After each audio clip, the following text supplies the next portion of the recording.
आलेले आजचे सर्व साहित्यिक बंधू भगिनी आणि श्रोतेगण, मी सौ प्रतिभा विभूते, सर्वांना सस्नेह नमस्कार. मराठी साहित्य प्रज्ञा मंच महाराष्ट्र राज्य मंच निर्भीड लेखणीचा या समूहाचं प्रास्ताविक करताना मला अतिशय आनंद होत आहे.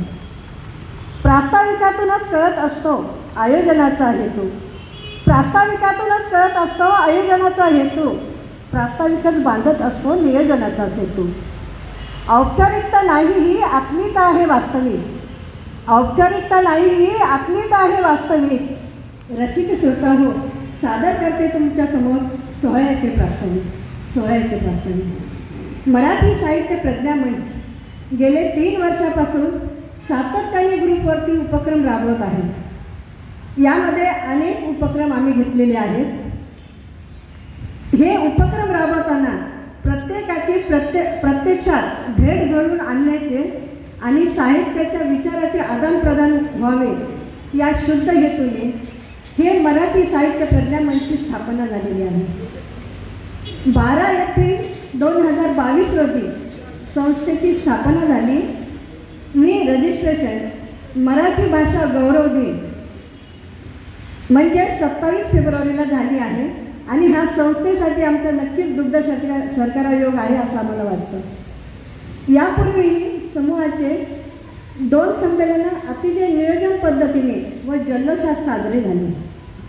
राज्याबाहेरील सारस्वत आणि राज्यस्तरीय साहित्य संमेलन यांच्या माध्यमातून सर्वांना एकत्र आणण्याचं काम हे मराठी साहित्य मंच करत आहे.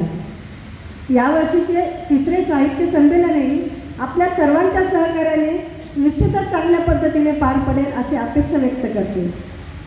मराठी साहित्य प्रज्ञा मंचमध्ये एकूण 8 सभासद आहे. आमच्या संस्थेच्या संस्थापिका सौ प्रज्ञाताई धमाल, अध्यक्ष श्री विठ्ठल घाडी सर, कार्याध्यक्ष आहेत मानसीताई वाठारे, सचिव आहेत श्री शैलेंद्र भंगे सर, मार्गदर्शक आहेत श्री विजय काकडे सर, कोषाध्यक्ष आहेत श्री सुरेश धमाल सर बारामती आणि उपसचिव आहे मी स्वतः प्रतिभा विभूते आणि आमच्या समूहाच्या सदस्य आहेत सौ कल्याणीताई क्षीरसागर सातारा. तर या 8 लोकांची समिती आमची सतत कार्यरत असते. मराठी साहित्य प्रज्ञा मंचाचे उद्दिष्ट असं आहे की नवोदित घडवण्याचे काम ही संस्था करते. त्यासाठी त्यांना दररोज उपक्रम दिले जातं आणि सर्वांना लिहित्या हाताला प्रेरणा दिल्या जाते. काही चुका असतील तर आम्ही त्या दुरुस्त करण्याचा प्रयत्न करतो. रोजच्या लेखनावर जरूर अभिप्राय मिळतो प्रत्येकाला, कारण आपल्याला अभिप्राय दिले, कोणी आपल्यावर शब्दास्तीची थाप दिली तर लिहायला नक्कीच मला वाटतं प्रेरणा मिळते. त्यासाठी दररोजचा अभिप्राय दिला जातो. एखादी रचना आवडली तर प्रत्येक साहित्यिकाला उत्स्फूर्तपणे दाद देतो. समूहात आनंदी आणि खेळकर वातावरण असतं.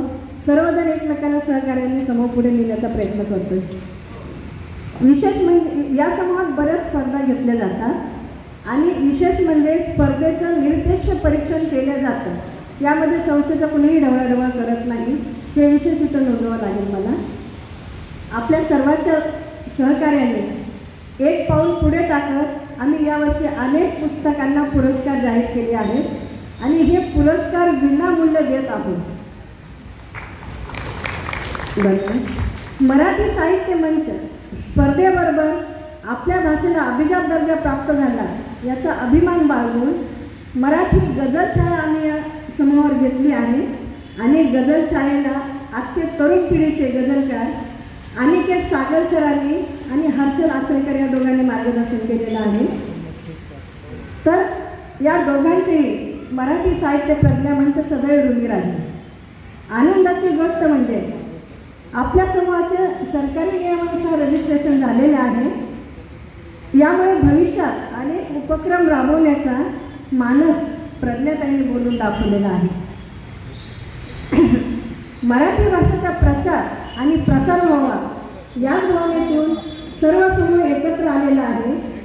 एकत्र आलेल्या सर्व साहित्यिकांची शिकण्याची आवड लक्षात घेऊन दररोजचे उपक्रम आणखी दर्जेदार देऊन आणि इथून पुढे आम्ही सर्वांना सोबत घेऊन तुमच्या सर्वांसोबत आमच्या संस्थेचे वाटचाल चांगल्या पद्धतीने पार पाडू तुमच्या सगळ्यांची सहकार्याची अपेक्षा करते आणि इथून पुढचे आपले सगळे कार्यक्रम याच्यापेक्षाही चांगल्या पद्धतीने व्हावे अशी अपेक्षा करते आणि एकत्र जाणे धन्यवाद.